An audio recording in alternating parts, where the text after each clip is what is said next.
As a child, you probably heard the nursery rhyme about the old woman who lived in a shoe.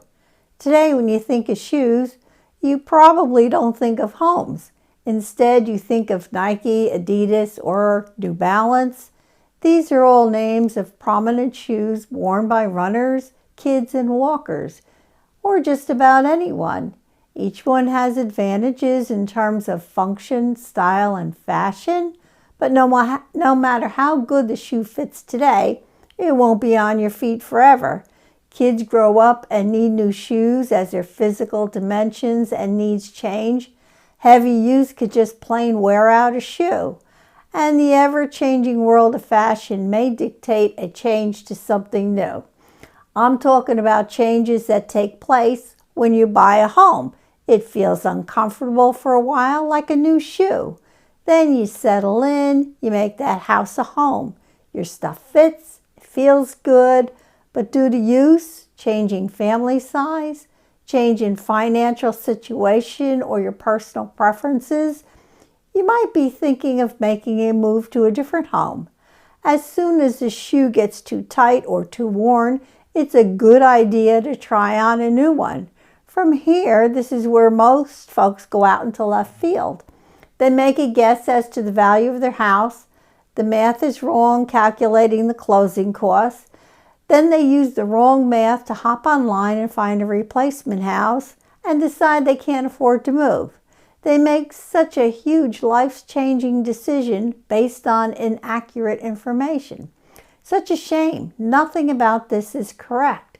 There are so many variables: square footage, distance from work or family, styles, property size, work or updates needed, timing, neighborhood, conveniences, recreation, the neighbors, decor, energy efficiency, too many stairs, not enough garage, and much more.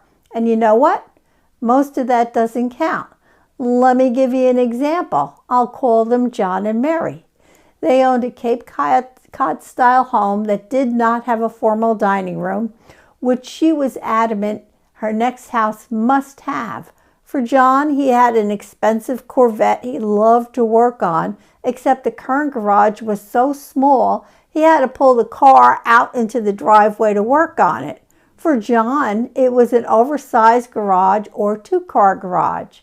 Both John and Mary did want to be closer to work also.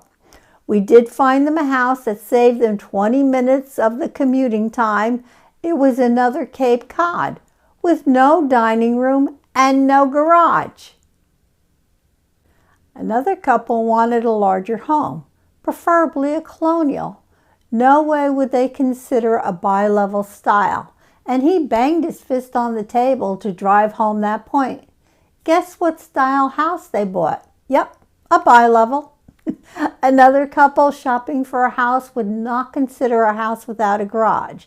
That was to be the husband's man cave.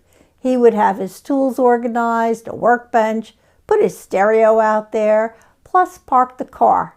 You guessed it. The house they bought did not have a garage. This happens all the time. Why?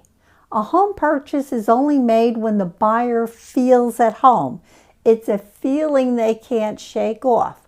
Those items on a list are just a guide. A house is not bought because of things on a list. It is bought because it feels like home. It could even be the bargain of the year. If a buyer doesn't feel it, they will pass. Those houses online are items on a list and most likely in the wrong price range. You can move to a home that suits your lifestyle and finances with the help of an experienced realtor. This is what we do for a living. Throwing in the towel and resigning yourself to an unsuitable house is being unfair to yourself. Supporting and maintaining a too big a house or being cramped in too small a house need not be. Let me make you this offer. I'll look at your home to determine its value, then help you to see what replacement homes are available out there. We can do a financial worksheet to check affordability and discuss timing. There's no cost or obligation for my service or 38 years of experience. So give me a call or an email and invite me over. Let's chat.